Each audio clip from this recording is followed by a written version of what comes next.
अस्सलाम वालेकुम viewers. Welcome करता हूं तमाम सुनने वालों को, देखने वालों को और पढ़ने वालों को अपने पेज पे।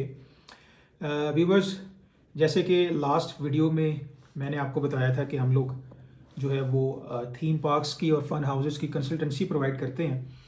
तो शुरू करते हैं कि आज का जो टॉपिक है वो है जी कि थीम पार्क जो है वो शुरू करने से पहले वो कौन से ऐसे स्टेप्स हैं जो कि आपको हर हाल में मद्देनज़र रखने होते हैं थीम पार्क बिजनेस स्टार्ट करने के लिए।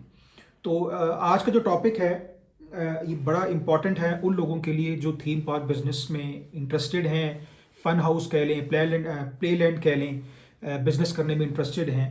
मैं अपने एक्सपीरियंस जो है वो आप लोगों से शेयर ये करता हूँ कि आप लोगों ने 9 स्टेप्स जो हैं वो लाजमी मद्देनज़र रखने हैं जब भी आपने थीम पार्क बिजनेस स्टार्ट करना है।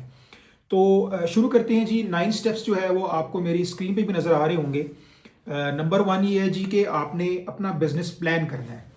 बिजनेस प्लान जो है मैं तो आपको ये मशवरा दूंगा कि अगर आप किसी अच्छे एडवाइज़र से, कंसल्टेंट से अगर आप अपना बिजनेस प्लान बनवाएं तो आप आगे फ्यूचर में जाकर आपको किसी किस्म की प्रॉब्लम नहीं होती।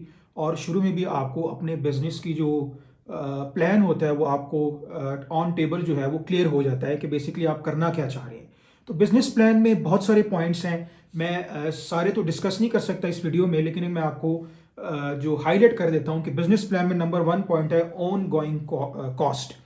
ऑन गोइंग कॉस्ट का मतलब ये है जी कि आपने जब भी थीम पार्क बनाना है, आपने सबसे पहले बिजनेस प्लान में उसकी कॉस्ट आपने जो है उसकी इवैल्यूएशन करनी होती है कि आपकी मशीन्स में कितनी कॉस्ट है, पार्क बनाने में क्या कॉस्ट आ रही है, इंपोर्ट में क्या कॉस्ट आ रही है, इंस्टॉलेशन की मशीन्स में क्या कॉस्ट आ रही है, आर्किटेक्ट को क्या पे करना है, यह आपने बिजनेस प्लान में शामिल करना होता है। उसके बाद आपकी टारगेट मार्केट है। टारगेट मार्केट में आपने ये देखना होता है कि बेसिकली जिस जगह पे आप अपना पार्क बना रहे हैं उस जगह की आया डिमांड है कि नहीं है। नंबर 1 तो ये हो गया बिजनेस प्लान। नंबर 2 आपकी लीगल एंटिटी। जब आप अपना बिजनेस प्लान बना लेते हैं फिर आपने उस बिजनेस को रजिस्टर्ड करवाना होता है। पाकिस्तान में जो है वो जो बिजनेस कंपनीज जो हैं जिसको आप कहते हैं वो जो रजिस्टर्ड करता है वो इदारा है SECP, security exchange commission of Pakistan. इस इदारे का काम है कंपनीज को रजिस्टर्ड करना।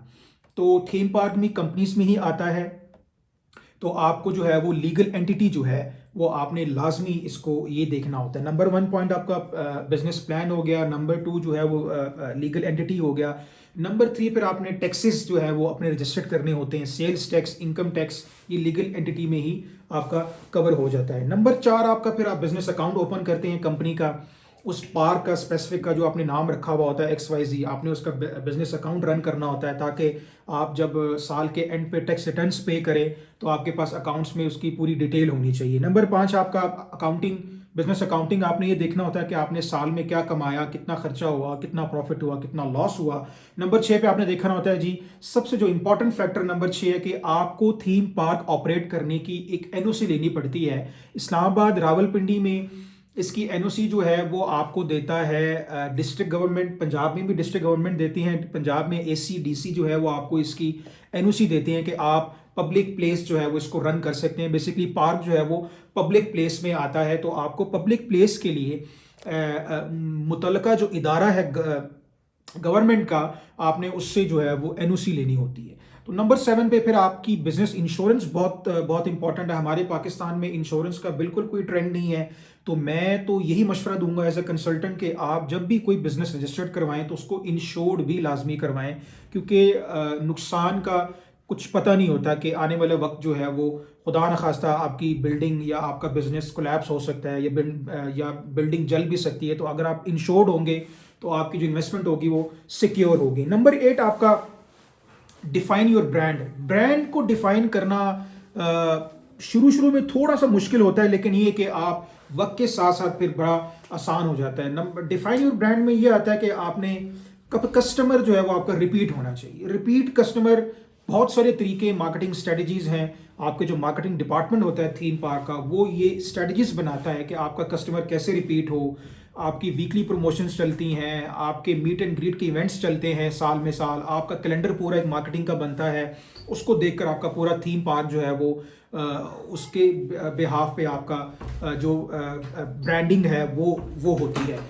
नंबर 9 जो है वो आपका इस्टेब्लिश वेब प्रेजेंस होता है। वेब प्रेजेंस से मुराद ये है कि आपके पार्क का एक वेबसाइट होनी चाहिए। वेबसाइट से ये होता है कि आपके कस्टमर्स को आपके पार्क के बारे में इंफॉर्मेशन मिलती हैं कि आपका पार्क जो है वो क्या क्या सर्विसेज प्रोवाइड कर रहा है और आपके पार्क में कौन कौन सी अट्रैक्शंस हैं जो कि कस्टमर के लिए फ़ायदे इंजॉयबल हैं। तो व्यूवर्स, मैं इस इख्तिताम के साथ आज की वीडियो करना चाहूँगा कि कोई भी इन्वेस्टर, कोई भी बिजनेसमैन जब भी कोई पार्क बनाने का प्लान करे तो इन 9 पॉइंट्स को, जो कि आपके मेरी स्क्रीन पे भी नज़र आ रहे होंगे, इन 9 पॉइंट्स को लाजमी मद्देनज़र रखें जब भी आपने कोई भी थीम पार्क, प्ले लैंड, छोटे से छोटा, बड़े से बड़ा पार्क, इनडोर हो, आउटडोर हो, आपने लाजमी इन 9 पॉइंट्स को आपने अपने बकेट में रखना है ताकि आपको पार्क ऑपरेट करने में, पार्क बनाने में आसान हो। तो उम्मीद करता हूँ आज का जो मेरा टॉपिक था वो काफ़ी हद तक लोगों को क्लियर हो गया होगा, जो लोग इंटरेस्टेड हैं थीम पार्क बिजनेस में आने के लिए। तो इख्तिताम करता हूँ इस वीडियो का। अगर किसी किस्म की आपको कोई गाइडेंस चाहिए, कोई हेल्प चाहिए, कोई क्वेश्चन है, तो आप मेरे वेबसाइट पे विज़िट कर सकते हैं। मेरे ऑफिशियल नंबर्स आपके पास आ रहे होंगे, तो आप मुझे कांटेक्ट भी कर सकते हैं। हम आपको प्रॉपर कंसल्टेंसी प्रोवाइड कर सकते हैं। और एंड पे मैं ये कहूँगा कि आप मेरे इस वीडियो को काइंडली लाइक करें, सब्सक्राइब करें, बेल आइकन लाजमी दबाएं और अपने दोस्तों के साथ भी ये वीडियो शेयर करें। इंशाल्लाह जी, इजाज़त चाहता हूँ नेक्स्ट नई वीडियो के साथ, नई अपडेट के साथ। तब तक के लिए अल्लाह हाफिज़।